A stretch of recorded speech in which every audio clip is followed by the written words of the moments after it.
ఇది ఎప్పుడైతే మెల్ల వేసుకున్నానో పావును మెల్ల వేసుకున్నట్టుంది. ప్రెస్ మీట్ లో అరవకపోతే ఈ పాము కరుస్తుంది. పార్టీ స్క్రిప్ట్ వచ్చింది. అరే మన పార్టీ ఆఫీసా సినిమా ఆఫీసా? ఏంటా ఈ స్క్రిప్ట్లు?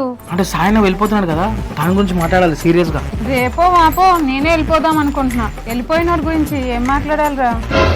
ఎవరు రాస్తారు ఈ స్క్రిప్ట్? మైండ్ ఉన్నవాడైతే కాదు. మొన్న నేను మాట్లాడింది వింటే నాకే చిరాకు వేసింది. మంచి పేమెంట్ ఇచ్చి మంచి రైటర్ తో రాపించవచ్చు కదరా. మనోళ్ళు ఇచ్చే పేమెంట్ తెలుసు కదా. తెలుస్తుంది. ఇంత అనుకుని వచ్చా, ఇంత ఇస్తున్నారు. ఈ పార్టీ కండువ వేసుకోగానే మీ ముఖంలో కళ వచ్చింది. ఈ కండువా వేసుకుంటామేమో గానీ కామెంట్స్ లో నన్ను వేసుకుంటున్నారు.